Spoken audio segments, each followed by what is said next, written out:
हे जे ॲप आहे हे एकदम बेस्ट आहे आपल्या बिझनेसच्या सोल्युशनसाठी.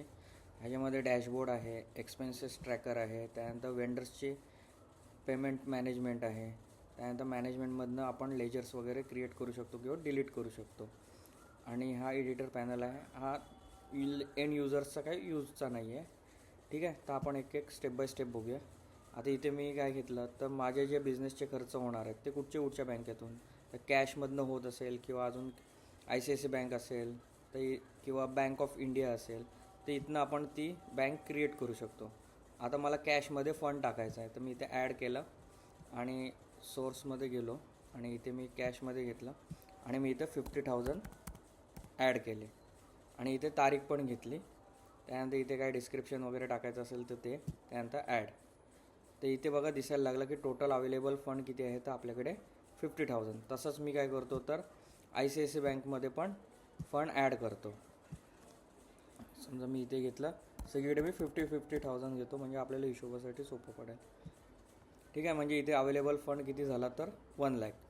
आता समजा काही मी खर्च केले आणि जे मी एक्सपेन्सेस आहेत ते कॅशमधनं केले असेल तर मी एक्सपेन्सेसमध्ये गेलो आणि एक्सपेन्सेसचे जे लेजर्स असतात, इलेक्ट्रिसिटी बिल असेल, सॅलरी असेल वगैरे, तर ते मॅनेजमेंटमधनं तुम्ही क्रिएट करू शकता लेजरमध्ये. आणि इथे मी आता काही सॅलरी वगैरे जे आहेत ते मी क्रिएट केलेले आहेत.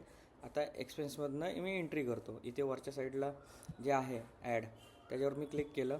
इथे मी काय घेतलं, सॅलरी घेतलं, सिलेक्ट पेमेंट मेथड.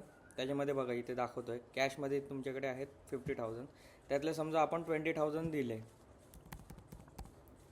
आणि तारीख मी सध्यासाठी मी एवढीच ठेवतो. आणि त्यानंतर डिस्क्रिप्शन. त्यानंतर इथे बघा आपले 20,000चे एक्सपेन्सेस, इथे एक चार्ट पण जनरेट झाला आणि डॅशबोर्डवर आपल्याला इथे हिशोब पण आला. जे 1,00,000 होते त्याच्यातले 80,000च आता बॅलन्स आहे आणि टोटल एक्सपेन्सेस 20,000 आहे. लक्षात आलं.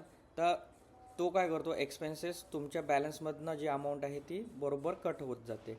म्हणजे आता समजा तुम्ही ऑफिसमध्ये कॅश देऊन ठेवली असाल 30,000 तर ती बरोबर त्याच्यातूनच कट होते. त्यानंतर आहे इथे वेंडर मॅनेजमेंटमध्ये घेऊया आपण.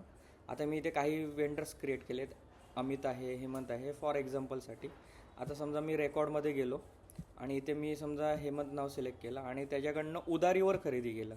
म्हणजे काय, तर पैसे द्यायचे ठेवले आणि त्याच्याकडनं मी खरेदी केली 1,00,000ची, किंवा आपण सिम्पलमध्ये जाऊया 20,000ची. ठीक आहे. त्यानंतर इथं किती तारखेला आणि रॉ मटेरियल काय घेतलं, समजा इथनं मी सँड घेतली असेल आणि इथे मी सेव्ह केलं. त्यानंतर इथे बघा माझे इथे पेंडिंगमध्ये 20,000 रुपये दिसत आहेत. म्हणजे इथे जो हेमंत आहे त्याच्याकडे पेमेंट पेंडिंग आहे तुमचं 20,000चं.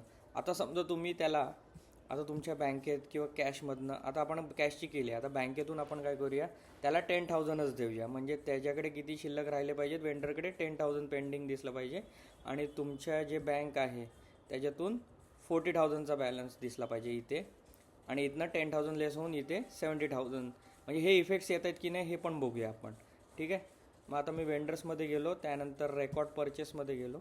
इथे मी सिलेक्ट केलं हेमंत, सॉरी इथं पेमेंटमध्ये जाणार आहे मी, पेमेंट टू वेंडर्स, कारण का पेमेंट करतो आहे ना आपण.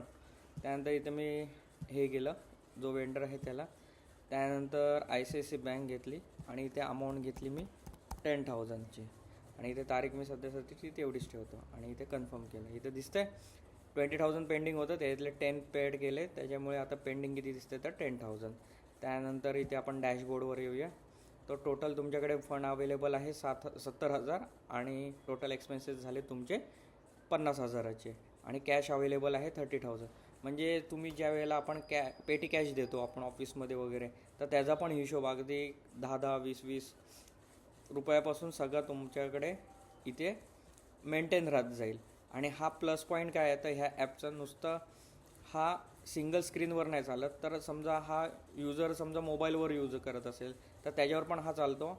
आणि जर समजा आपण एका डिव्हाइसमधनं जर आपण फक्त एक्सपेन्सेस रेकॉर्ड केले आणि दुसऱ्या डिव्हाइसमध्ये जर आपल्याला ह्याच सेम ॲपमध्ये ओपन असू तर हेच सगळं आपल्याला दिसतं.